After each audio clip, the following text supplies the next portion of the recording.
Hello అండి, welcome back to our channel Andhra రుచులు by Mallika.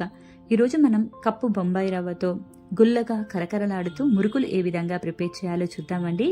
Taste అయితే చాలా బాగుంటాయి. లేట్ చేయకుండా ప్రొసీజర్లోకి వెళ్ళిపోదాం పదండి. దీనికంటే ముందుగా మన ఛానల్ని కొత్తగా ఎవరైనా విజిట్ చేస్తుంటే కనుక ప్లీజ్ సబ్స్క్రైబ్ మై ఛానల్. ముందుగా స్టవ్ వెలిగించుకొని బాండి పెట్టుకొని దాంట్లోకి 3 కప్పుల వరకు వాటర్ పోసుకోండి. ఇందులోకి వాడే ఇంగ్రీడియంట్స్ అన్నీ కూడా ఒకటే కప్పుతో మెజర్మెంట్ తీసుకోండి, అప్పుడే పర్ఫెక్ట్గా వస్తాయండి. ఇందులోకి రుచికి తగ్గట్టుగా ఉప్పు వేసుకోండి,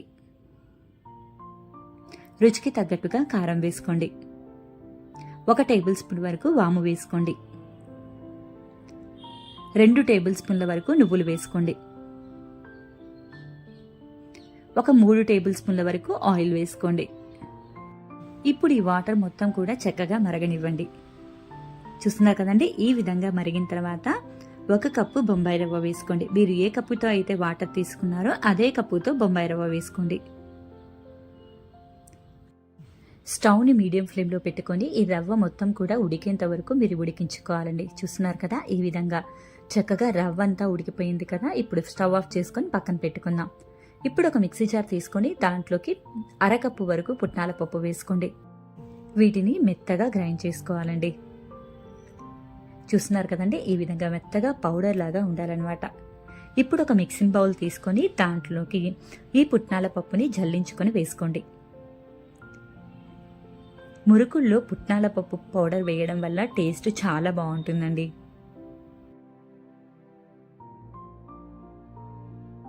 ఇందులోకి 2 కప్పుల వరకు బియ్యపిండి వేసుకోండి.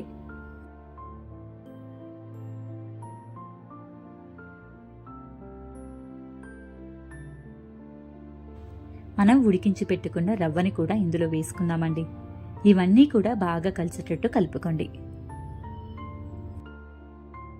ఈ విధంగా మొత్తం కలిసిన తర్వాత ఇప్పుడు ఇందులోకి కొంచెం కొంచెంగా వాటర్ వేసుకుంటూ పిండి ముద్దని తయారు చేసుకోవాలండి.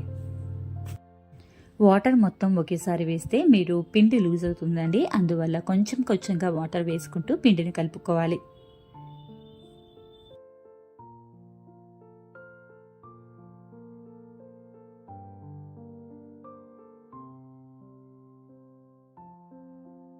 ఈ విధంగా పిండి ముద్దను కలుపుకోవాలండి. ఇప్పుడు మురుకుల గట్టంలో లావు హోల్స్ ఉండే ప్లేట్ని తీసుకొని దాంట్లోకి వేసుకుందామండి. మురుకులు గట్టానికి కూడా కొంచెం నూనె కానీ నెయ్యి కానీ అప్లై చేసుకొని కొంచెం పిండి ముద్దని అందులో పెట్టుకొని గట్టిగా మూత పెట్టుకోండి.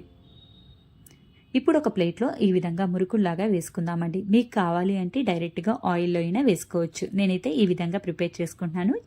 ఇలా చేయడం వల్ల చాలా ఈజీగా అయిపోతుంది. ఇప్పుడు వీటిని వేడి వేడి ఆయిల్లో ఒక్కొక్కటిగా వేసుకుందామండి. మరీ ఎక్కువగా వేయకండి, బాండీకి ఎన్నైతే సరిపోతాయో అన్ని మాత్రమే వేసుకోండి. వీటిని వేసిన వెంటనే కూడా కదపకూడదండి. పైన కొంచెం నురుజు తగ్గిన తర్వాత వీటిని అటు ఇటు కలుపుకుంటూ ఫ్రై చేసుకోవాలి.